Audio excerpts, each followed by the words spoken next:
করার পরে উনি আল্লাহ পাকের কাছে দোয়া করলেন যে আল্লাহ, আমার সন্তানরা যে আমাকে পীড়াপিড়ি করছে, এই সম্পর্কে কোনো একটা ব্যবস্থা যদি তুমি করো, তাহলে আমি সন্তানদের কাছে অন্তত সম্মান পেয়ে থাকি, তারা অন্তত আমার উপরে আস্থা রাখতে পারে। তো দেখা গেল তারপরে উনি আবার কাশফে দেখলেন যে ওর কপালে লেখা রয়েছে কি, সাঈদ। এই সাকিটা মুছে ফেলে দিয়ে লেখা রয়েছে সাঈদ, অর্থাৎ পুণ্যবান ব্যক্তি।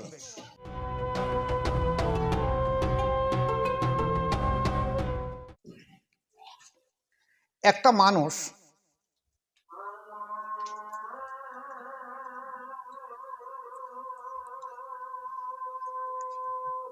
মানুষ মুসলমান হতে গেলে তাকে কলেমা শরীফ পাঠ করতে হবে।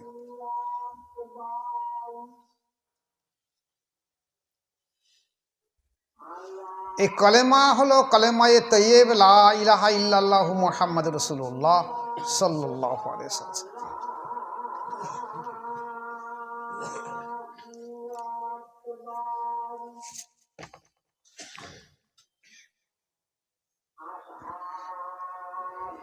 এই কলেমা পাঠ করাকে বলা হচ্ছে যে আল্লাহর উপরে সে বিশ্বাস করলো, ঈমান আনলো, এবং আল্লাহ রসুলের উপরে সে ঈমান আনলো।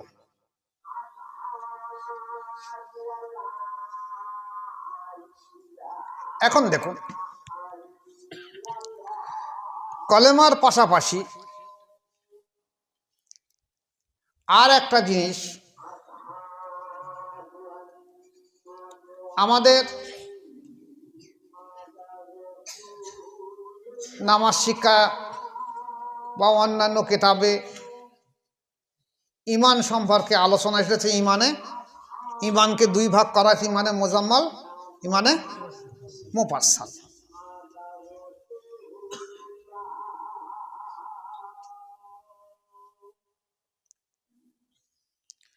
তা ঈমানে মুজাম্মাল হলো আল্লাহ পাকের সিফাত সমূহের নামগুলো, যে আমানতু বিল্লাহি কামা হুয়া বি আসমাইহি ওয়া সিফাতিহি ওয়া কাবিলতু জামিয়া আহকামিহি ওয়া আরকানিহি। যে আমি আল্লাহ তাআলার উপর ঈমান আনলাম, যেরূপ তিনি তার নামগুলি এবং সিফাতগুলির সহিত আছেন, এবং তার সমস্ত আহকাম ও আরকানগুলো স্বীকার করলাম। আর একটা ঈমান আছে, ঈমানে মুফাসসাল। ঈমানে মুফাসসালে বলা হয়েছে আমানতু বিল্লাহি ওয়া মালাইকাতিহি ওয়া কুতুবিহি ওয়া রুসুলিহি ওয়াল ইয়াউমিল আখিরি ওয়াল কদরি খাইরিহি ওয়া শাররিহি মিনাল্লাহি তাআলা ওয়াল বা'সি বাদাল মাউত। যে আমানতু বিল্লাহি, আমি আল্লাহর উপর ঈমান আনলাম, ও মালাইকাতিহি, তামাম ফেরেশতাদের উপর ঈমান আনলাম, ও কুতুবিহি, তামাম আসমানি কিতাবের উপরে ঈমান আনলাম, ও রসুলিহি, তামাম নবী এবং রসুলদের উপর ঈমান আনলাম, ওয়াল ইয়াউমিল আখিরি, পরকালের উপর ঈমান আনলাম, ওয়াল কদরি খাইরিহি ওয়া শাররিহি মিনাল্লাহি তাআলা, তকদীরের সমস্ত ভালো মন্দর উপরে আমি ঈমান আনলাম, ওয়াল বা'সি বাদাল মাউত, আর মৌতের পরের যে পুনরুত্থান বা যে ঘটনাগুলো ঘটবে তার উপরে আমি ঈমান আনলাম। এই ঈমানে মুফাসসালের উপরে এই 7টা জিনিস এসেছে। আজকে আর আলোচনা থাকবে ঈমানে মুফাসসালের একটা, ওয়াল কদরি খাইরিহি ওয়া শাররিহি মিনাল্লাহি তাআলা ওয়াল বা'সি বাদাল মাউত। ওয়াল কদরি খাইরিহি ওয়া শাররিহি মিনাল্লাহি তাআলা, তকদীরের ভালো মন্দ সম্পর্কে আলোচনা থাকবে। আমরা সবাই ঈমানে মুফাসসাল পাঠ করেছি। এখন তকদীর জিনিসটা কি?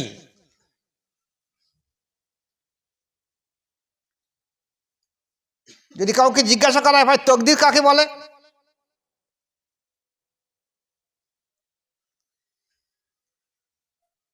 তো বলবে ভাগ্য।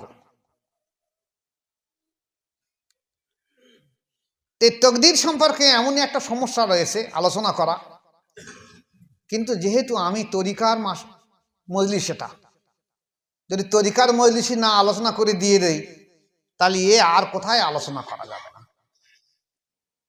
এটা আম মজলিস নয়।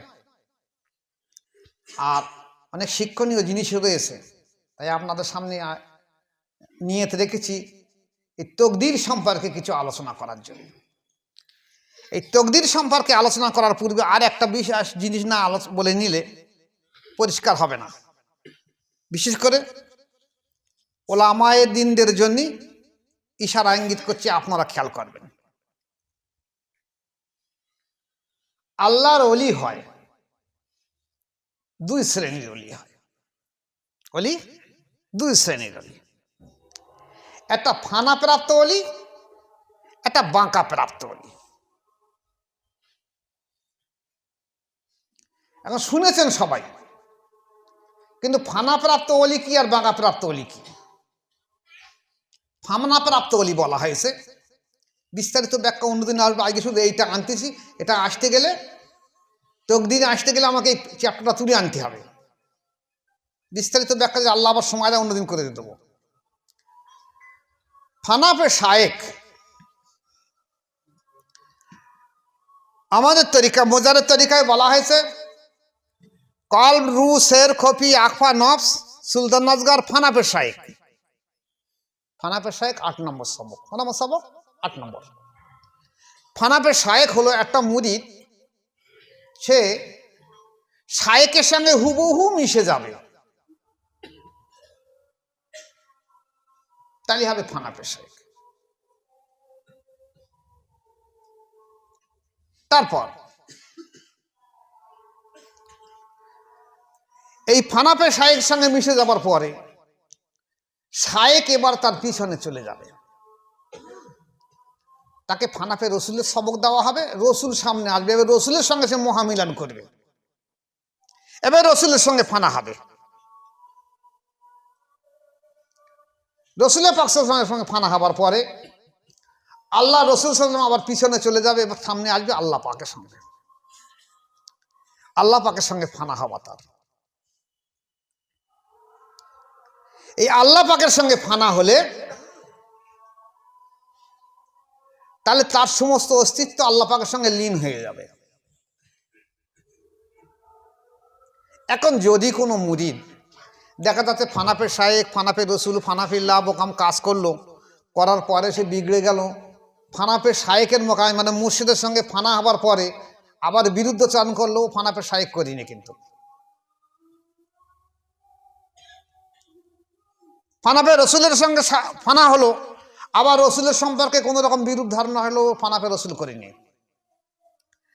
আর ফানাফিল্লার সঙ্গে তো বিলীন হয়ে যাবার কথা। তাহলে এই যে মিশে যাওয়া, যদি এই আল্লাহ পাক মুর্শিদের সঙ্গে হুবহু মিশে যায়, কিংবা রসুলের সঙ্গে হুবহু মিশে যায়, কিংবা আল্লাহ পাকের সঙ্গে ফানায় হুবহু মিশে যায়, এই ফানার সঙ্গে মিশে যাওয়ার সঙ্গে সঙ্গে দেখা যাচ্ছে কেমন ভাবে ফানা হবে। যেমন ভাবে মিশ্রি আর পানি দুটো যদি একটা গ্লাসে পাত্রে নিয়ে যদি গুলিয়ে দেওয়া হয়, তাহলে তার নাম হবে শরবত। এবারে আর সে মিশ্রি খুঁজে পাওয়া যাবে না, পানিও খুঁজে পাওয়া যাবে না। কোনো ব্যক্তি বলবে না এটা মিশ্রি, কোনো ব্যক্তি বলবে না এটা পানি, বলবে এটা শরবত, আর বার হতে পারছে না। তাহলে আবার যদি ওই মিশ্রিটা বার করতে হয়, আবার ওই পানিটা ফের আবার ফোটাতে হবে, ফুটিয়ে ফুটিয়ে ফুটিয়ে ফুটিয়ে ফুটিয়ে আবার এক জায়গায় আসতে পারে। তো ফানাফে শায়েক বা ফানাফে রসুল বা ফানাফিল্লার মধ্যে যদি একটা মানুষ মিলন হয়ে যায়, মহামিলন হয়ে যায়, আর তার থেকে আর যদি না বার হতে পারে,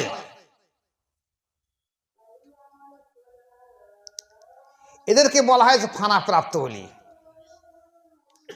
এই ফানা প্রাপ্ত ওলি যা বলবে তাই কবুল হয়ে যাবে, কারণ ফানাফিল্লার মোকামে লীন হয়ে গেছে। আল্লাহ বলেছে হাদিসে কুরসি যে মানুষ যখন আমার হয়ে যায়, আমি তার হাত পা চোখ মুখ হয়ে যাই। এটা প্রত্যেকটা অলিয়া উলিয়ার জীবনে কিছু কিছু সময় ঘটে থাকে। একটা সময় তো ঘটবে, আবার যখন তখন ঘটতে পারে। যেমন আমি আমার জীবনের ঘটনার কথা বলি, যে একদিন চুপচাপ বসে আছি, তো যারা তরিকার কাজ করে তারা জানবে যে একটা যখন জজবা খুব বেশি আসে, জজবার প্রাবল্যে তখন যেন ঘুম ঘুম ভাব এসে যায়, ঘুম ঘুম ভাব, আর চোখ ঠিক রাখা যায় না। ফানার অবস্থা এমন হয়ে যায় নিজে যেন অস্তিত্ব হারিয়ে ফেলা হয়। সেই সময় যদি জবান দিয়ে কিছু বলার কথা বেরিয়ে যায়, সেগুলো কিন্তু আমার স্বইচ্ছায় সজ্ঞানের কথা নয়। যেমন একদিন আচমকা দেখলাম মুরিদরা বসে আছে, হঠাৎ একটা জজবা পয়দা হলো, যে সময় আমার আর কোনো রকম নেই। হঠাৎ সেই সময় আমি বলে ফেললাম, এই যাও, তোমাকে অমুক জায়গার কুতুব বানিয়ে দিলাম, এই তোমাকে অমুক জায়গার কুতুব বানিয়ে দিলাম, তোমাকে অমুক জায়গায় কুতুব বানিয়ে দিলাম, তোমাকে অমুক জায়গায় আবদাল বানিয়ে দিলাম। এই বলার সঙ্গে সঙ্গে আমার এই কাজটা কেটে গেল এবং জজ এরা কমে গেল, স্বাভাবিকতা ফিরে আসলো। আমি ভাবলাম, এটা কি আমি ভুল করলাম নাকি? আমার জবান দিয়ে আমি এই জায়গায় এই ব্যক্তিগুলোকে সব আমি এক জায়গায় কুতুব বানিয়ে দিলাম, আবদাল বানিয়ে দিলাম, তা আমি কুতুব বলার কে আর আবদাল বলার কে? তখনই মনে করলাম এটা আল্লাহ পাকের ইচ্ছা, আল্লাহ পাক জবান দিয়ে বলিয়ে নিয়েছে। কারণ কুতুব ওই ব্যক্তি বানায় যার যোগ্যতা আছে তার। আল্লাহ পাক তেমন যোগ্যতা না দিলে বলতে পারে না যে এই ব্যক্তিকে কুতুব বানিয়ে দেওয়া হলো। বুঝেছ কি বলেছে? আল্লাহ পাকের ইচ্ছা। তাহলে এই যে ফানার জগতের অবস্থা, মানুষ যা বলবে তাই কবুল হবে। আর অধিকাংশ কাদরিয়া আর চিশতিয়া তরিকার মানুষ, অলিয়া উলিয়ারা এই ফানায় বিলীন হয়ে গেছে, ওরা আর বাঁকায় আসতে পারিনি। এই জন্যই ওরা যা বলে তাই ঘটে। আর সেই শুনে শুনে শুনে শুনে আজকের দেশের, আমাদের দেশের মানুষ বলে কি রাম পীর সাহেব হয়েছে, আমার হয় না, আমার অমুক হয় না, আমি এটা চাচি হয় না, ওটা চাচি হয় না। কেন? আসলে এই ফানা প্রাপ্ত ওলি সে যা বলবে তাই হবে, কিন্তু দুনিয়ার কোনো মুর্দাদেরকে জিন্দা করে দেওয়ার ক্ষমতা তার নেই। এই ফানা আল্লাহ পাকের সঙ্গে মহামিলন লীন হয়ে যাবে, যাবার পরে দেখা যাবে আবার তার পুনর্জন্ম হবে। দেখা যাবে সে হয়তো ঘুমিয়ে আছে কি মুরাকাবায় বসে আছে, হয়তো দেখছে একটা বাচ্চা শিশু এসেছে, এই শিশুটা অন্য কেউ না, সেই শিশুটা। আবার আস্তে আস্তে আস্তে শিশুটা বড় হয়ে উঠতেছে, তার মানে বাঁকায় এসে গেছে ফানা থেকে, এর বাঁকায় আবার পুনর্জন্ম হয়ে গেছে। এই বাঁকার পুনর্জন্ম হলে এর দ্বারা মুর্দাদের জিন্দা হবে, কিন্তু এর দ্বারা ওই ফানা প্রাপ্ত অলির মতো যা ইচ্ছা যা বলবে তাই কবুল হবে, এটা কিন্তু আর হবে না। এই বাঁকা প্রাপ্ত অলিদের কর্তব্য হলো, দায়িত্ব হলো যে মুর্দাদেরকে জিন্দা করে আল্লাহর সঙ্গে জোড় পয়দা করে দেওয়া। আর ফানা প্রাপ্ত অলি ওরা আল্লাহর সঙ্গে লীন হয়ে চুপচাপ মজজুব হয়ে থাকবে। এই জন্য সারা পৃথিবীর মধ্যে সব থেকে শ্রেষ্ঠ বাঁকা প্রাপ্ত ব্যক্তি হলো রসুল পাক সাল্লাল্লাহু আলাইহি ওয়াসাল্লাম, যার জন্য সর্বশ্রেষ্ঠ মহামানব, সর্বশ্রেষ্ঠ মনীষী উনি। এখন আমার অনেক মুরিদরা বলে, আমি একটা বললুম আমার একটা ছেলে হোক, তা হয় না, কেন হয় না? অনেকে বলে, কিন্তু অনেকে তো কবুল হয়। আরে ফানা প্রাপ্ত না হলে তো অনেকে কবুল হয়। এই যেমন দেখা গেছে এই বসিরহাটের একজনা একটা বাচ্চার জিনের সমস্যা ছিল, কাদের বাড়িতে? জলসেদিয়া, বাচ্চার এসেছে না, তো জিনের সমস্যা হয়েছে। তো আমার এখানে এনেছে, আনার পরে আমি আমার মাওলানা সাহেবকে বললাম যে তোর বিয়েটা করে দেন, একটা আয়াতুল কুরসি একটা সূরা ফালাক নাস লিখে দেন, আর যাও বাড়ি নিয়ে যাও, গিয়ে ওর কানে আমার নাম করে সালাম পৌঁছে দিয়ে দেবে। আমার নাম করে বলবে যে আলহাজ মোহাম্মদ আলী জহুর মাদ্দাজুল্লাহুল আলা আপনাকে সালাম পাঠিয়ে দিয়েছে, আপনি আপনার স্বজাতির মধ্যে ফিরে চলে যান। কারণ আমার বহু এলাকার বহু জিন মুরিদ আছে। যদি তারা হয়ে থাকে বা তাদের স্বজাতি বা আত্মীয় হয় বা পরিচিত হয়, এমনি চলে যাবে। তো সেই জিনটা তাকে সালাম পৌঁছে দেওয়ার সঙ্গে সঙ্গে সে বলল যে আমি 10টা, আমরা 10 জন আছি, 9 জন চলে যাচ্ছে, একজনা আমি এখন থাকবো, আমি 5 দিন পরে যাব।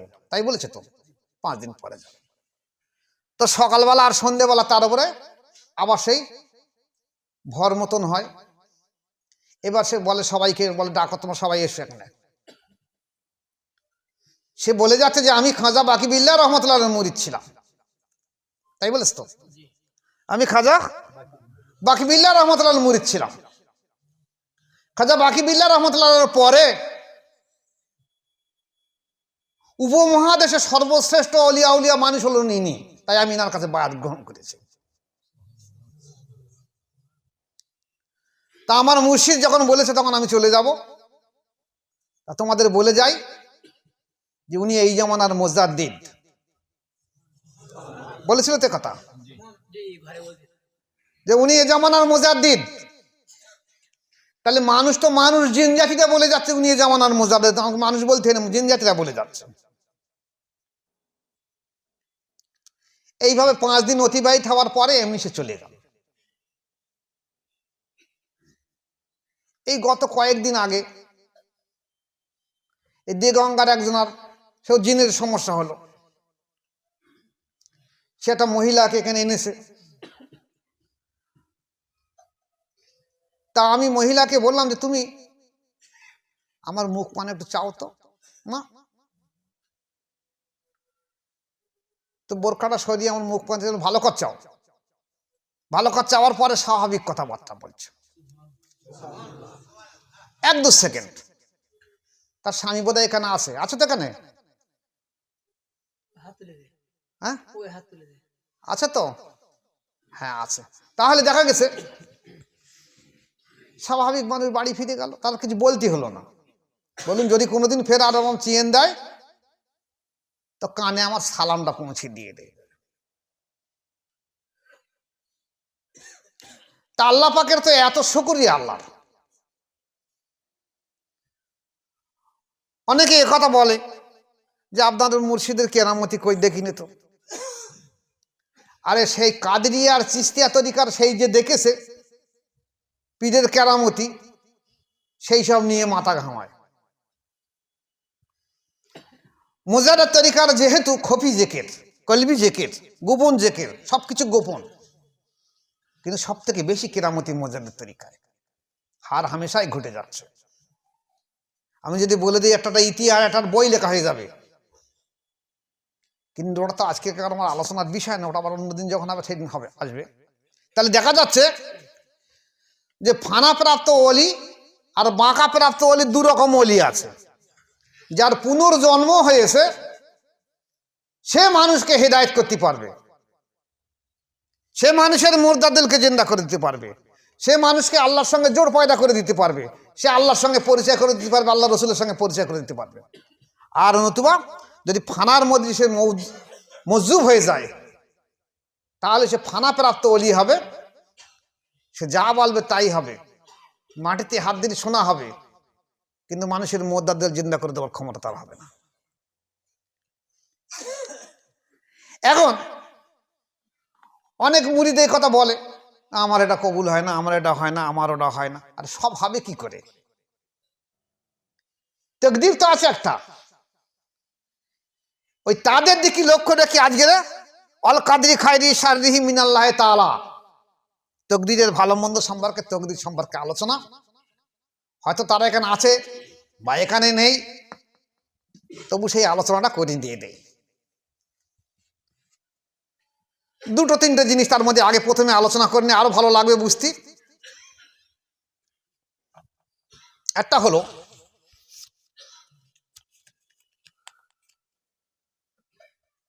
হযরত জাবের রাদিয়াল্লাহু তাআলা আনহু রসুল পাক সাল্লাল্লাহু আলাইহি সাল্লামকে একদিন দাওয়াত দিয়েছেন, ইয়া রাসূলুল্লাহ হাবিবুল্লাহ আমার বাড়ি আসুন, দাওয়াত আছে।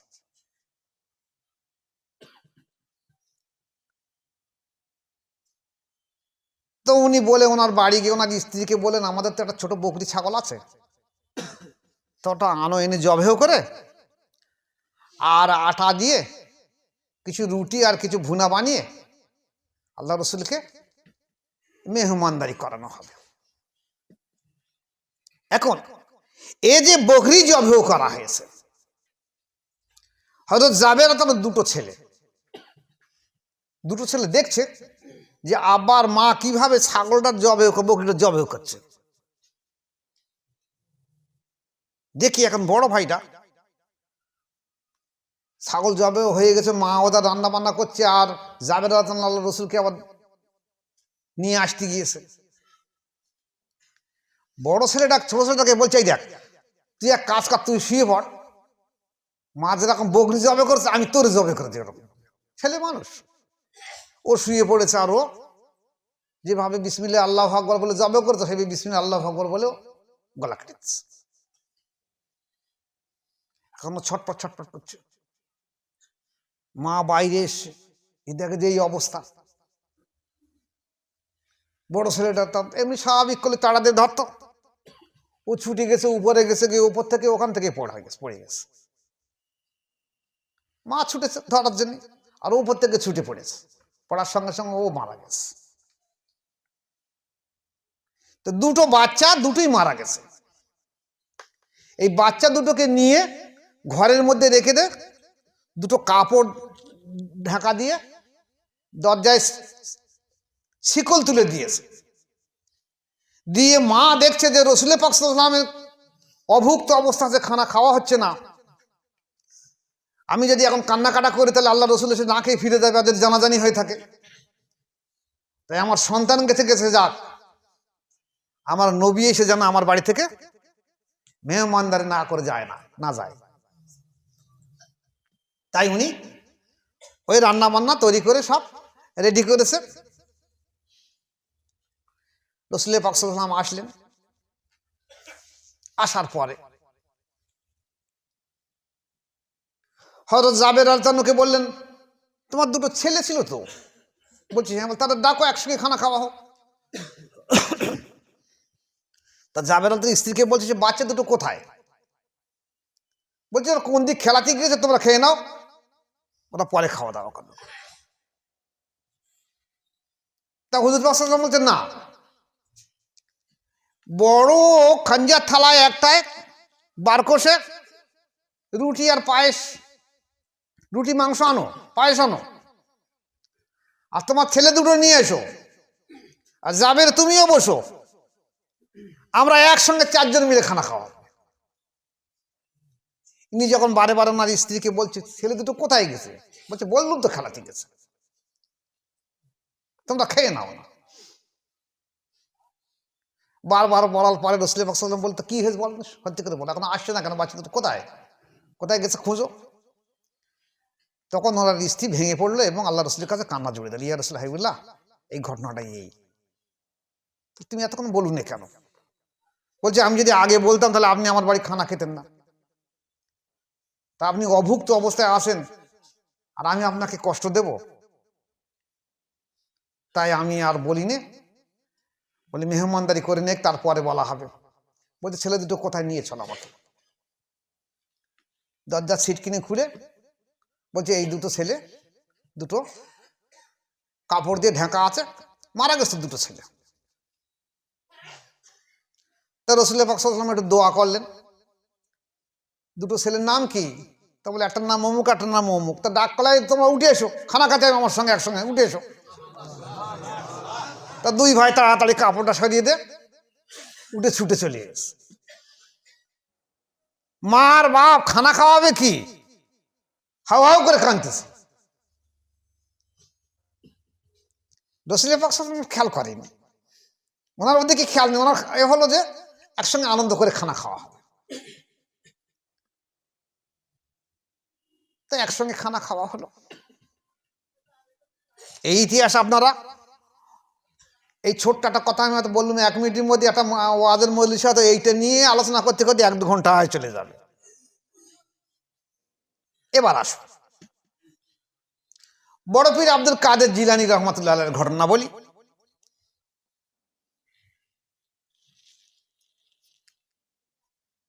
একদিন রাস্তাটা যেতে যেতে দেখলেন নদীর পাড়ে যেখানে খেয়া চলতো, আমাদের ভাঙড়ে আগে খেয়া চলতো, তা খেয়া চললে এধারে একটা খুঁটি মতন পড়া থাকে, সেই নৌকাটা মারতে হয়, আর ওপারে ওটা থাকে মারতে হয়। তো এপারে একটা বড় মোটা গাছ আছে, সেই গাছের গাছে নৌকা দড়ি দিয়ে বাঁধা হতো। আব্দুল কাদের জিলানী রহমাতুল্লাহ আলাইহি সেই খেয়ার ওখানে গিয়ে দেখলেন একটা বুড়ি মহিলা ওই গাছের তলায় বসে উঘরায় নয়নে কেঁদে যাচ্ছে। তার জিজ্ঞাসা করলো, মা তোমার কি হয়েছে, তুমি এত কাঁদছো কেন? তো দুঃখের কথা যখন মানুষ বলে তখন কেউ যদি জিজ্ঞেস করে তখন আরো বেশি কেঁদে ওঠে হাউ হাউ করে, খুব কান্না কাঁদছে। বলছে, হুজুর কি বলবো, আমার একটা মাত্র ছেলে, আজ বছর 12 ধরে আমি এখানে কাঁদতেছি। 12 বছর আগে ওই ওপারে বিয়ের জন্য যায়, নৌকায় করে, তখন বরযাত্রী বউ নিয়ে ফিরে আসার সময় মাঝ নদীতে নৌকায় বুড়ে যায়। তা সেই সন্তানের শোক আমি ভুলতে পারি না, তাই এখনো সেইভাবে বসে বসে কাঁদা কাটা করি। বড় পীর সাহেবের মনের মধ্যে খুব একটা প্রতিক্রিয়া আসলো, এত বড় কষ্টে বুড়ি মহিলা আর এইভাবে কাঁদতে, হাবুজ নয় অনেক কাঁদতেছে। তো তিনি আল্লাহ কাছে দোয়া করলেন যে আল্লাহ এটাকে কিছু করা যাবে না। তা আল্লাহ পাকের হুকুম হলো, বুড়ি মাকে বললেন তুমি কান্না থামাও, তুমি চেয়ে দেখো নদীর দিকে তাকিয়ে দেখো, তোমার সেই বরযাত্রী সেই তো ফিরে আসতেছে, তুমি কাঁদছো কেন? তা বুড়ি দেখলো, হ্যাঁ সেই বরযাত্রী সব ফিরে আসতেছে, ঘাটে এসে নোঙর করলো, দেখলো ওটা ছেলে বৌমা সব আসতেছে। 12 বছরের ঘটনা যেন মনে হচ্ছে চোখের পলকে ঘটে গেছে। 12 বছর কেন 12 সেকেন্ডই হয়নি, মনে আছে এক্ষুনি বরযাত্রী ফিরে আসতেছে। এরপরে আর একটা জিনিস আপনাদের সামনে বলে দিয়ে দেই,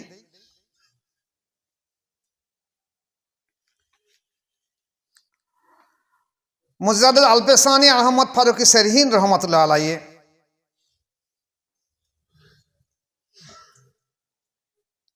ওনার ছেলেদের একটা মাস্টার মাওলানা সাহেব কোরআন হাদিস শেখাতেন। এই যে কাজী সানাউল্লাহ পানিপতি রহমতুল্লাহ তাঁর সম্পর্কে বলেছেন যে হযরত ইমামে রব্বানি মুজাদ্দেদ আলপেসানি আহমদ ফারুকি সেরহিন রহমতুল্লাহ আলাইহি হযরত আল্লামা তাহের লাহোরী রহমতুল্লাহ আলাইহি, যিনি হযরত মুজাদ্দেদ আলপেসানি রহমতুল্লাহ শাহেজাদের ওস্তাদ ছিলেন, আল্লামা তাহের লাহোরী রহমাতুল্লাহ আলাইহি মুজাদ্দেদ আলপেসানি সন্তানদের ওস্তাদ ছিলেন। একদিন মুজাদ্দেদ আলপেসানি রহমতুল্লাহ আলাইহি কাশ বা অন্তঃচক্ষু ধারা দেখলেন যে ওর কপালে লেখা রয়েছে সাকি।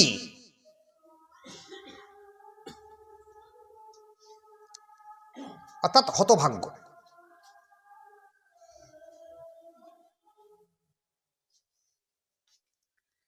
এই সাকি লেখা দেখার পরে উনি ওনার ছেলেদের বললেন যে তোমরা তো এখানে লেখাপড়া শিখছো, কিন্তু ও তো হতভাগ্য, তো জাহান্নামী হয়ে যাবে, ওর কপালে যে আমি দেখছি লেখা সাকি।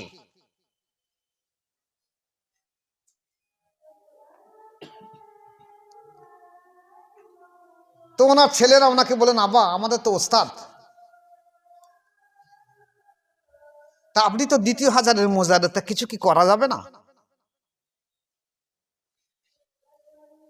তা বলেন ঠিক আছে দেখি।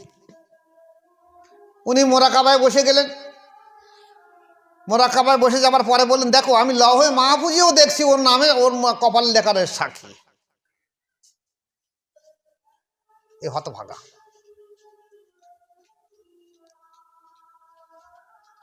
তো ছেলেরা খুব কাঁদা করছে যে আপনি সবকিছু করতে পারেন, আপনি এই জমানার মুজাদ্দেদ, 2য় হাজারের মুজাদ্দেদ। রসুলের পাকের সমস্ত কিছু নিয়ামত সব আপনাকে দেওয়া হয়েছে, তাহলে আপনি কি এটা করতে পারবেন না? আমরা তো আমাদের মুখ মানছে, আমরা ছেলে আমাদের মুখ মানছে, আমরা তো চিন্তা ভাবনা করব। তখন উনি হঠাৎ বড় পীর আব্দুল কাদের জিলানী রহমতুল্লাহ আলাইহির এই সেই নৌকার ঘটনার কথা খেয়াল করলেন।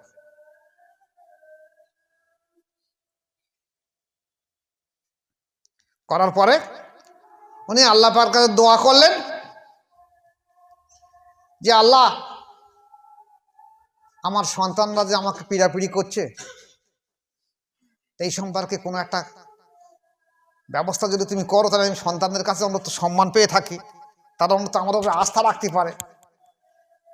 তো দেখা গেল তারপরে উনি আবার কাশফে দেখলেন যে ওর কপালে লেখা রয়েছে কি, সাঈদ। এই সাকিরা মুছে ফেলে দিয়ে লেখা রয়েছে সাঈদ, অর্থাৎ পুণ্যবান ব্যক্তি।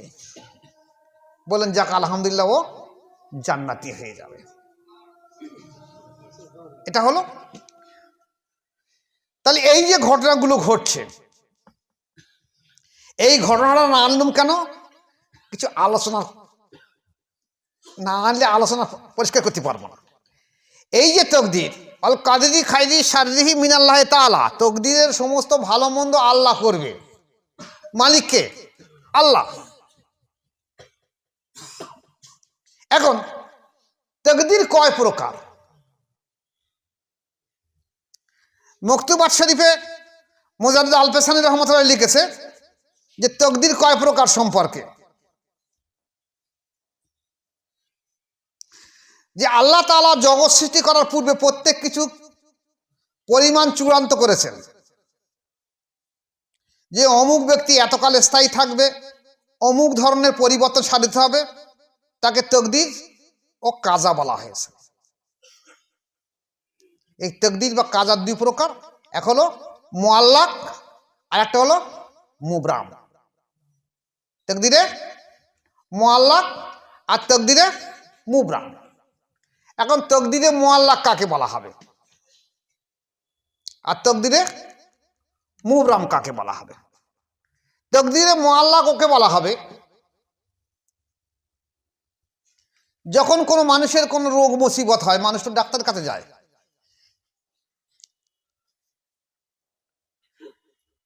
এখন এই রোগ মুসিবতের জন্য তার তকদির এইভাবে লেখা আছে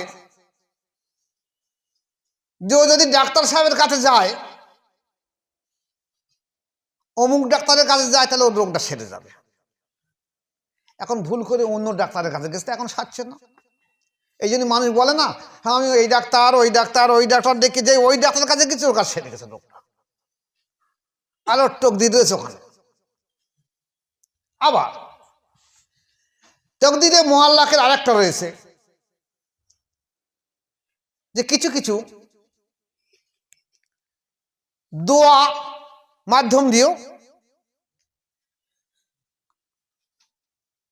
রোগ মুসিবত তকদির পরিবর্তন হয়ে যায়। দোয়া, আল্লাহর ওলিদের দোয়া, মা বাপের দোয়া, রোগ থেকে মুক্ত হয়। এছাড়া বলা হয়েছে সাদগার কারণে, দান বা সাদগার কারণেও কিছু কিছু তকদির পরিবর্তন হয়ে যায়। এই তকদিরে মুআল্লাক পরিবর্তন হয়। তাহলে তকদিরে মুআল্লাক পরিবর্তন করতে গেলে এক হলো দোয়া, দ্বিতীয় হলো দাওয়া, তৃতীয় হলো সাদকা।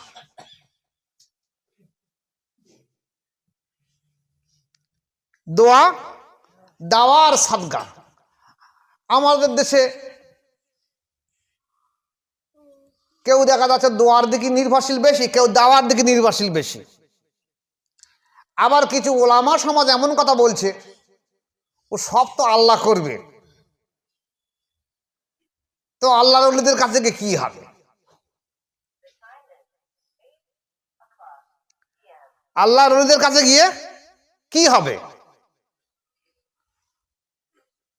ও দোয়ার কোনো প্রয়োজন নেই, চিকিৎসা বিজ্ঞানের কাছে যাও। কিন্তু তাকদীরে মুআল্লাক কিন্তু তিনটে জিনিস চাচ্ছে।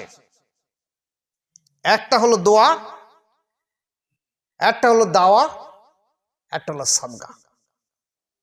হাদিস শরীফে অনেক সময় সাদগার বিনিময়ে রোগ মুসিবতকে আল্লাহ পাক মুক্ত করে দেয়। এখন আপনি একজনের সম্পত্তির হক ফাঁকি দে, একজনের আমানতের খেয়ানত করে, আর আপনি রোগ মুসিবতে আসবেন, এটার পরিবর্তন হবে না। আপনি যদি মনে করেন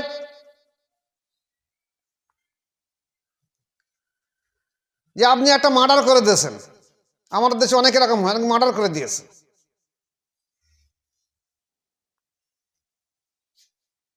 দেখা যাচ্ছে জজ সাহেব উকিল সাক্ষীলের বিচার করছে যে যাবজ্জীবন কারাদণ্ড হবে না ফাঁসি হবে।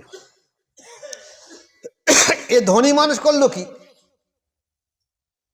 অঢেল টাকা নিয়ে সরকারি উকিল আর বেসরকারি উকিল দুজনকে কিনে নিয়েছে। ওর উকিল তো আছে, বলছে সরকারি উকিলকে তুমি বেশি টাকা দাও, ও যেন জবাব না সওয়াল না করে। প্রয়োজন পড়ে হাকিমকেও কিনে নাও, যেন সওয়াল না করে, যেন তোমার মতের মত দেয়।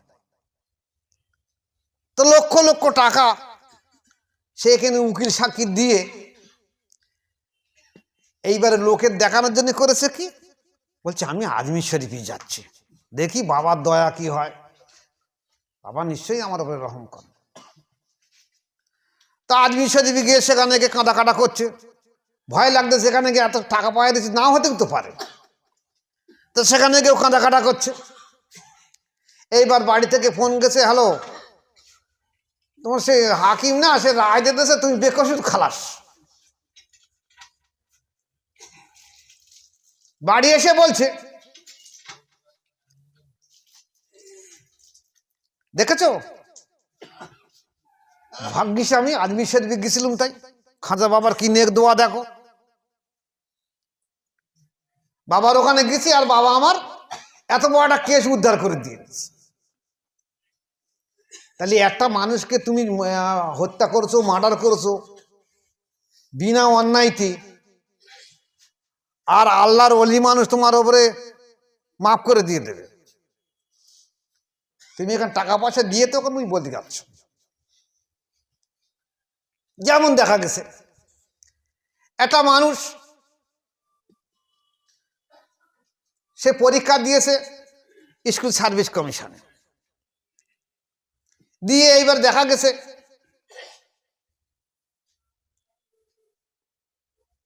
সে একটা বেশ লোক ধরে 10-20 লাখ টাকাতে যাতে চাকরিটা হয়,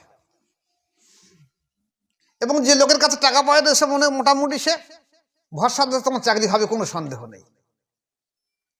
এখন রেজাল্ট দেবে অমুক দিনই, ও এইবারে বলছে কি করি, দেখি খাজা বাবার ওখানে যাই, খোদা আজমির শরীফে গিয়ে বসে আল্লাহর কাছে দোয়া করে যে আল্লাহ এই আল্লাহর ওলির নেক দোয়ায় আল্লাহ তুমি আমার চাকরিটা তো করে দিয়ে দাও।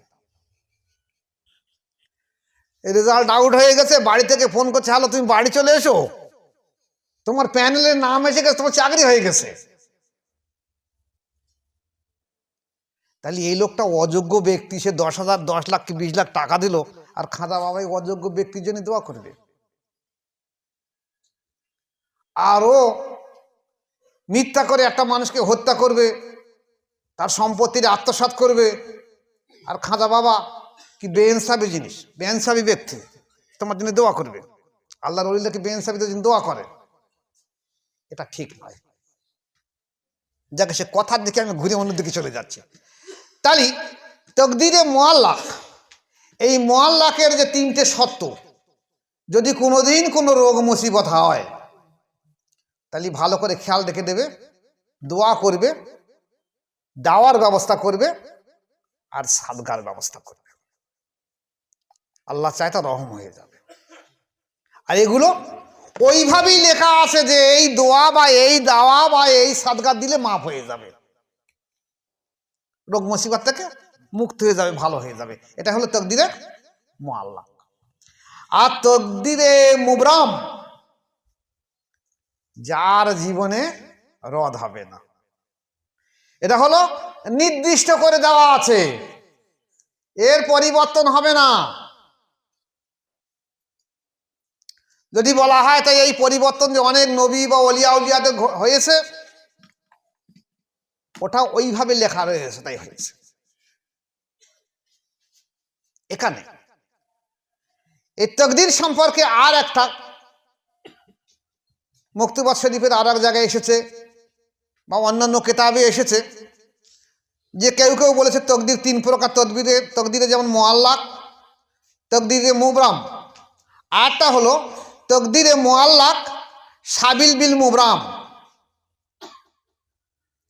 এই 3 নম্বর তকদিরে মুআল্লাক সাবিল বিল মুবরাম, এটাকে বলা হয়েছে লৌহে মাহফুজে লটকে দেওয়া আছে। এটা এই তকদিরটার পরিবর্তন হবে না, কিন্তু লেখা আছে কিন্তু যদি তেমন মাহবুব তেমন কাঁদা কাটা করে তাহলে সেটাকেও আল্লাহর তরফ থেকে রহিত করে দেওয়া হবে। এটা হলো তাকদীরে মুআল্লাক সাবিল বিল মুবরাম। এখন রাসূল পাক সাল্লাল্লাহু আলাইহি ওয়াসাল্লামের এই যে জাবের রাদিয়াল্লাহু ঘটনা, বড় পীর আব্দুল কাদের জিলানী রাহমাতুল্লাহ 12 বছরের এই বুড়ি মেয়েজনার বরযাত্রীর ঘটনা, বা মুজাররদ আলপেসানি রহমতুল্লাহ আলাইহিকে যে ওনার ছাত্রদের, ওনার ছেলেদের শিক্ষক, কি নাম বলছিলাম, তাহের লাহোরী রহমতুল্লাহ আলাইহি,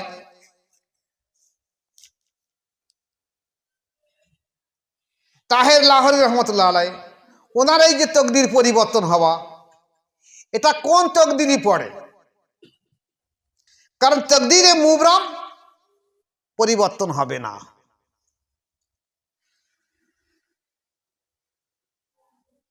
বুঝেছ? এটা পরিবর্তন হবে না। তকদিরে মুআল্লাক এই কারণে পরিবর্তন হবে, দোয়া, দাওয়া, সাদকা। আর তকদিরে মুআল্লাক সাবিল বিল মুবরাম, এটা পরিবর্তন হতে পারে বিশেষ আল্লাহ পাক কিছু কিছু ব্যক্তি আছে, তারা যদি আল্লাহ পাকের কাছে দোয়া করে, যেটা লৌহে মাহফুজে লেখা রয়েছে, যেটা পরিবর্তন হবে না। তারপরেও বলা হয়েছে, তারপরেও যদি কোনো মাহবুব ব্যক্তি প্রার্থনা জানায় তাহলে সেটা মাফ হতে পারে। এখন এই যে 3টে ঘটনা বললাম, এই 3টে ঘটনা কোন তকদিরের মধ্যে পড়ে আপনারা আলোচনা করবেন, চিন্তা ভাবনা করবেন। কারণ আমি যদি বলে দেই, এখন ইউটিউবের যুগ, বলেছি তো যে কোথা কে কোন দেশের কে কি মন্তব্য নিয়ে কে কি করবে, আর কে কি খিচুড়ি পাকিয়ে কি বলে দেবে, তার ঠিক ঠিকানা থাকবে না। এগুলো যেগুলো বলার মতন, যেগুলোর অসুবিধা নেই, সেগুলো পর্যন্ত বলা যায়। বাকিগুলো যদি আপনি আরো কিছু জানতে চান তাহলে সেগুলো প্রাইভেট আমার সঙ্গে বসে পরামর্শ করতে হবে, সেগুলো প্রকাশ্যে করা যাবে না। তবে এইটুকু শুধু খেয়াল রেখে দেবেন, শরিয়াত মোতাবেক এইটা যে তকদিরে মুআল্লাক এইভাবে পরিবর্তন হয়, তকদিরে মুবরাম জীবনে পরিবর্তন হবে না, আর তকদিরে মুআল্লাক সাবিল বিল মুবরাম এই কারণের মাধ্যম দিয়ে হয়তো বা আল্লাহ পাক পরিবর্তন করতে পারে। এখন আমাদের দেশের যেসব ব্যক্তি হার হামেশায় বলতে থাকে যে হুজুর আমার তো একটা ছেলে হয় না, আমাদের একটু দোয়া করুন, একটা ছেলে যেন হয়। আমি তাদেরকে বলেছি যে তুমি আগে তোমার স্বামী স্ত্রীর আগে চিকিৎসা করে দেখো, চিকিৎসা বিজ্ঞান কি বলে। বলছে ডাক্তার বলছে আমার দোষ, আমার স্ত্রীর দোষ। ডাক্তার বলছে তোমারও দোষ, তোমার স্ত্রীর দোষ, তাহলে তোমার দোয়া করলে কি করে হবে? ওগুলো সংশোধন করো, চিকিৎসা করো। না, আপনি দোয়া করলে হবে, ওই বড় বড় আল্লাহর ওলিরা করেছে। ওরা ওই যে কাদেরিয়া চিশতিয়া তরিকার সেই যে ফানাপ্রাপ্ত অলিরা মাটিতে হাত দিলে শোনা হয়, যা বলে তাই কবুল হয়, ওরা সেইটাকেই মনে করেছে যে আমার মুর্শিদ তো তেমনই হবে, হাত দিলে শোনা হয়ে যায়। কিন্তু এটা যে মজাদার তরিকা, এখানে কেরামতি সব গোপনে থাকবে এবং এখানে দোয়া অবশ্যই কবুল হবে, কিন্তু কোন দোয়াগুলো সেগুলো তো দেখতে হবে। যদি তার মধ্যে না থাকে তা কি হবে? অনেকে দেখা যাচ্ছে তার পারিবারিক এমন সমস্যা হয়েছে, হয়তো বললো দোয়া করে দেন, তো অনেকের দোয়ায় আল্লাহ পাক এ করে মুক্ত করে দিয়েছে।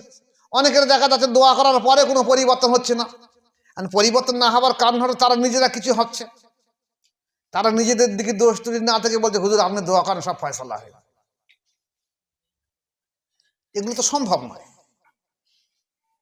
আমি আর নাম করে করে বলছি না, এরকম হার হামেশাই মুরিদ আছে। তাই অনেকে দেখা যাচ্ছে এইসব ঘটনা যে আমি হুজুর আমার বললুম আমার একটা ছেলে হলো না, তাহলে আমি আর খানকায় গিয়ে বেকার গিয়ে কি কর, আমি আর যাব না। অনেকে বলছে আমার এই বউটার এত গন্ডগোল হচ্ছে, তাই হুজুর একটু ব্যবস্থা করে দিতে পারলে না, আমি আর খানকায় যাব না। তা আমার কি হবে তাতে? আমার কি হবে?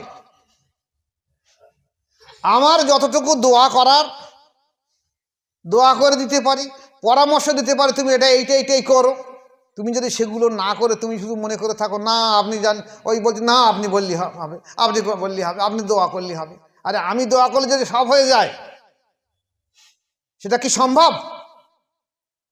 রাসূল পাক সাল্লাল্লাহু আলাইহি সাল্লাম আল্লাহ পাক ওনাকে জানিয়ে দিয়েছে জিবরাইল আলাইহিস সালাম মারফতে, জয় রাসূল, এ আমার দোস্ত শুনে রেখে দাও, তোমার এই সন্তান এই যে হাসান রায়তানম, একে বিষ প্রয়োগে হত্যা করা হবে, আর এই হোসান রাতানুকে কারবালায় তোমার উম্মতটা শহীদ করে দিয়ে দেবে। রাসূল দোয়া করতে পারেনি? রাসূল পাক সাল্লাল্লাহু আলাইহি সাল্লাম জাবের রাতানুর সন্তানের জন্য দোয়া করলেন। নিজের সন্তানও তো মারা গেছে না, যায়নি? হ্যাঁ, সূরা কাউসার অবতীর্ণ হলো কেন? আল্লাহ রাসূলের সন্তান মারা গেল, মুশরিকরা কাফেররা ধেই ধেই করতে নাচতে লাগলো যে আল্লাহ রাসূল নিবংশ হয়ে গেছে, তাই তো না কি মাল সাহেব? তাই সূরা কাউসার অবতীর্ণ হলো। তাহলে উনি তো দোয়া করতে পারতেন না। বড় পীর আব্দুল কাদের জিলানী রহমাতুল্লাহ আলাইহির সন্তান মারা গেছে, স্ত্রী মারা গেছে, দোয়া করতে পারতেন।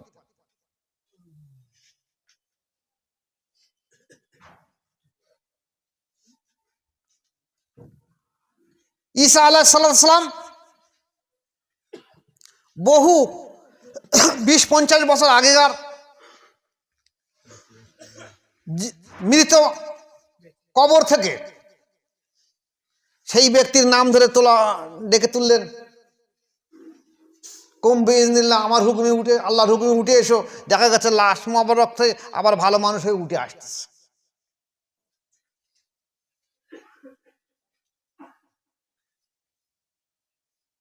তাহলে ওনার সমাজ যে মানুষগুলো তাহলে তারা একটা মরতো না, তাহলে আর উনি তো সবগুলোকে জীবিত থেকে দিতে পারতেন। 100 বছর আগেকার মরা মানুষকে যদি উনি জীবিত করতে পারে, তাহলে তো সব মানুষগুলোকে ওনার সন্তান মরতো না একটাও। রাসূল পাক সাল্লাল্লাহু আলাইহি ওয়াসাল্লাম যখন মক্কায় সেই ব্যারিকেড আবু তালিব পর্বত গৃহের ওখানে 2.5 থেকে 3.5 বছর যখন ব্যারিকেড করে ঘিরে রেখে দিয়েছে কাফেররা, সেই সময় তো ওনার স্ত্রী এবং ওনার চাচা কিংবা দাদা, হ্যাঁ দাদা বোধহয় দাদা তো ইন্তেকাল করেছেন সেই সময়। তাহলে উনি তো দোয়া করতে পারতেন। এটা সম্ভব নয়। আল্লাহ পাক যে তকদির যেভাবে বিধান রেখে দিয়েছে সেই তকদির সেইভাবেই তাই হবে। তাই আমাদের বিশ্বাস এই রাখতে হবে, আল কাদরি খায়রি ও শাররি মিনাল্লাহ তাআলা, তকদিরের সমস্ত ভালো মন্দের উপরে আমার বিশ্বাস রেখে দেবো, এটা ইমানে মুফাসসাল। যদি এর উপরে এই আকীদা বিশ্বাস এই থাকে যে না কেন আমার হলো না, হবে না, হতেই হবে, তাহলে কিন্তু আল্লাহর উপরে বিশ্বাস থাকলো না। কিন্তু আল্লাহ পাক যেটা করাবে সেটা সব তাই হবে, সব আল্লাহর নির্দিষ্ট করা। তাই শুধুমাত্র বারবার ইমানে মোজাম্মাল আর ইমানে মুফাসসাল পাঠ করে যদি এই জায়গায় আকীদা বিশ্বাসের ঠিক জায়গায় না দাঁড়িয়ে থাকে, তাহলে দেখা যাবে ইমান পাঠ করেও সে বেঈমানে মরে যাবে। পড়ছে সে ইমানে মুফাসসাল, কিন্তু সে বেঈমানে মরে যাবে। যেমন দেখা গেছে একজন ব্যক্তির পেটের ব্যথা আছে, আসলে তার গ্যাস্ট্রিক আলসার হয়েছে পেটে, আল্লাহ কারো না করুক। এখন চিকিৎসা বিজ্ঞান উন্নত, তখন তো চিকিৎসা বিজ্ঞান উন্নত নয়। তো সে শুনেছে মসজিদের ইমাম সাহেব বলছে, তাকে বলেছে তুমি এক কাজ কর, মসজিদে যা আল্লাহর কাছে কাঁটা কর, আল্লাহ তোর পেটের ব্যথা ভালো করে দেবে। আর মসজিদে গিয়ে ওই মসজিদের ধুলো সব, মুসলিমরা সব আল্লাহওয়ালা মানুষ তো যায় মসজিদে, সব রকম লোক যায়, চোর সোর সব রকম লোক তো যায়, ভালো মানুষ থেকে আরম্ভ করে সবাই। আগে যেত আল্লাহওয়ালা মানুষ, এখন তো সব রকম লোক যাচ্ছে, কোনো উপায় নেই, এখন চল মসজিদে যাই। তা সে মসজিদের ধুলোগুলো নিয়ে তুই পেটে মাখবি, আল্লাহ তোকে পেট ভালো করে দিয়ে। এখন ও রোজ যায় আর রোজ কাঁদা করে, আল্লাহ আমার পেটের যন্ত্রণাটা ভালো করে দাও। আর ওই মসজিদে গিয়ে আর ওই হাত করে বাড়িলে ঘষে পেটে ঘাস লাগায় আর বলে আল্লাহ আমার পেটটা ভালো করে দাও। এতটা আল্লাহওয়ালা মানুষ মসজিদে এসেছে, এত লোকের পায়ের ধুলো আমি লাগাচ্ছি, আল্লাহ তুমি আমার পেটটা ভালো করে দাও। তো পেট ব্যথা আর সারে না।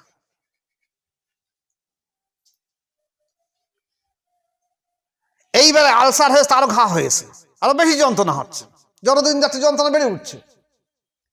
এইবার মারা যাচ্ছে, তখন আরো বেশি যন্ত্রণা হচ্ছে, চিকড়ে বলছে এতদিন ধরে নামাজ পড়ে বেকার হয়ে গেল, কিচ্ছু হলো না,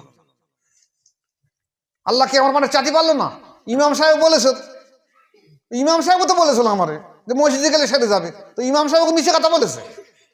আরে এতটা মুসলির পাত ধুলো আমি পেটে লাগালাম, যে আল্লাহ কি কোনো মতো রং করতে পারলো না? তা আল্লাহকে বিচার নি যে আমি এতদিন এত কষ্ট করে কাটা করলাম, একটা বার মাফ করে দিতে পারলো না, পেটটা সুস্থ করে দিতে পারলো না?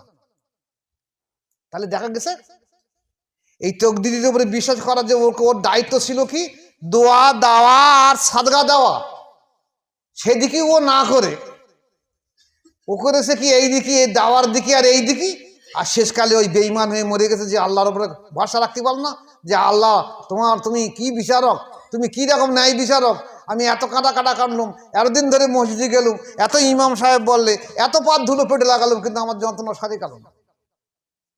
ইমানে মুফাসসাল পড়লে ও বেঈমানে পড়ছে, ইমানে মুফাসসাল। ও আবার ব্যক্তি পড়ছে আমানতু বিল্লাহি ওয়া মালাইকাতিহি ওয়া কুতুবিহি ওয়া রাসূলিহি ওয়াল ইয়াউমিল আখিরি ওয়াল কাদরি খাইরিহি ওয়া শাররিহি মিনাল্লাহি তাআলা ওয়াল বাসি বাদাল মাউত। আবার বলছে আল্লাহ তোমার চোখ কিচ্ছু নেই বোধহয়, তুমি আমার এই যন্ত্রণার সারিয়ে দিতে পারলে না, এত লোক সারালে, বিশ্বাস হারা হয়ে যায়, ইমান হারা হয়ে যায়। আল্লাহর উপরে এমন বিশ্বাস রাখো যে আল্লাহ পাক যা করে সব আমার ভালোর জন্য করে।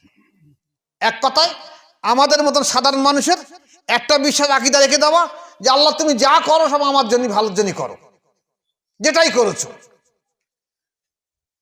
যেটা আমরা 100 বার তাসবিহ টানার পরে কি বলি, ইয়া ইলাহি মকসুদ মেরা তুহি রেজাই তেরি মুস্কো রহমত মহব্বত মারেফাত নসিবত কুন। এ আল্লাহ আমার কোনো উদ্দেশ্য ইচ্ছা নেই, কিচ্ছু নেই আমার ইচ্ছা। আমার ইচ্ছাটা কি তোমার শুধু রহমত, তোমার মহব্বত, তোমার মারেফত আমার আসুক, আমার রোগ মুসিবত আসুক, আমার অভাব আসুক, আমার দুঃখ হোক, আমার যাই হোক, তোমার শুধু রহমত মহব্বত আর মারেফত আমার আসুক, আমি আর কিছু চাই নাকি, আমি যথেষ্ট সন্তুষ্ট। আল্লাহ যে হালতে রাখে এই হালতে রাখাই সব থেকে সর্বোত্তম ঈমান। কিন্তু তার মধ্যেও দেখা গেছে দোয়া দেওয়া সুন্নত বলে আমাদের করতে হবে। এবং যদি কেউ দেখা যাচ্ছে মা বাবের কাছে এমন গুনহার কাজ করেছো, মা বাপ অভিশাপ দিয়েছে, আর তুমি এসে পীরের কাছে বলবে হুজুর আমার জন্য দোয়া করুন, আমি অনেকদিন থেকে পেটের ব্যথায় ভুগতেছি, আসলে তুমি তোমার মা তোমার অভিশাপ দিয়েছে, তুমি মার কাছে আগে মাপ চাও, তারপর মুর্শিদের কাছে আসবে। তুমি মায়ের বদদোয়া নিয়ে আর মুর্শিদের কাছে এসে দোয়া চাবে, বাপের বদদোয়া নিয়ে এসে মুর্শিদের কাছে দোয়া চাবে, তা সেখানে আগে মাপ চাও। মায়ের পা ধরে মাপ চেয়ে নাও, বাপের পা ধরে মাপ চেয়ে নাও, যে আমি যদি কোনো ভুল করে থাকি জীবনে আমার মাফ করে দিয়ে দাও।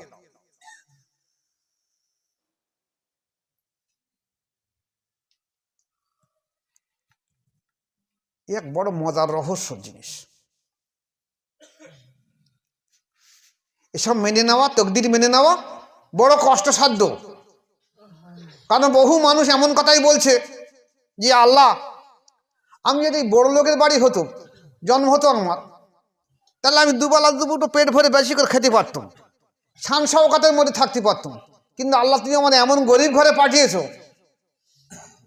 যে আমি প্লাস্টিকের ঘরে বাস করেছি, দুবেলা দুটো ভাত আমার জোটাতে পারি না। শুকর গুজারি করো যে আল্লাহর অশেষ দয়া, যে হালতে আল্লাহ পাক তুমি আমাকে রেখেছো, এর উপরে আমি সন্তুষ্ট রেজামন্দি। ইয়া ইলাহি মকসুদ মেরা তুহি রেজাই, তোমার সমস্ত রেজামন্দির আমি সন্তুষ্ট। কিন্তু তকদির এই ভালো মন্দর জন্যে আমার যে দোয়া খায়ের করার কথা, আমার যে মসজিদের কাছে গিয়ে দোয়া করার কথা, আমি যে ডাক্তারের কাছে যাওয়ার কথা, আমার যে সাদগা দেওয়ার কথা, এগুলো করব। যদি কারোর কাছে অন্যায় করে থাকে, তার যদি কোনো বদদোয়া থেকে তাকে মাপ চেয়ে নেব, এবং সর্বশেষ আল্লাহর উপরে সন্তুষ্টি রেখে দেব যে আল্লাহ তোমার যা ইচ্ছা হয় আমি তোমার সন্তুষ্ট আছি। এই সন্তুষ্টি দেখা গেছে যেমন আইয়ুব আলাইহিসসালামের উপরে আল্লাহ পাক যেমন পরীক্ষা করেছে, তেমনি আল্লাহ পাক আমাদের উপরে পরীক্ষা করলে আমাদেরকে মেনে নিতে হবে সেগুলো। যে মুসিবতগুলো হয়তো আল্লাহ পাকের ইচ্ছা, আমি চিকিৎসা করছি, আমি দোয়া দাওয়া করছি, আমি সাদগা দিচ্ছি, তবু আমার রোগ সারছে না, আল্লাহর ইচ্ছা তো এটাই, আমাকে সন্তুষ্ট হয়ে থাকতে হবে। এই সন্তুষ্ট হয়ে থাকতে পারলে রেজামন্দির উপরে, এর জন্য তোমার জিনিস জান্নাতে আল্লাহ পাক কামিয়াবি করে দিয়ে দেবে। আর যদি এখানে অসন্তুষ্টি হয়ে যাও যে আল্লাহর উপরে, যে আল্লাহ তোমার কি রকম বিচার, যে তুমি আমাকে এই রোগটা সরাচ্ছ না, আমি এত কাটা করছি, আমাকে এটা হচ্ছে না, ওরা হচ্ছে না, এই কারণে দেখা যাচ্ছে তোমার ইমানে মোজাম্মাল বা ইমানে মোপাসালের উপরে বিশ্বাস হারিয়ে যাবে এবং তুমি ইমান হারা হয়ে মারা যাবে। আল্লাহ পাক আমাদের প্রত্যেককে এই আকীদার উপরে দাঁড়িয়ে থাকার তৌফিক দেন, যেন এর থেকে বিচ্যুত না হই। আল্লাহ সবাইকে এর উপরে দাঁড়িয়ে থাকার তৌফিক দেন। সবাই আমরা বলি আল্লাহুম্মা আমিন। আসসালামু আলাইকুম ওয়া রাহমাতুল্লাহি ওয়া বারাকাতুহু।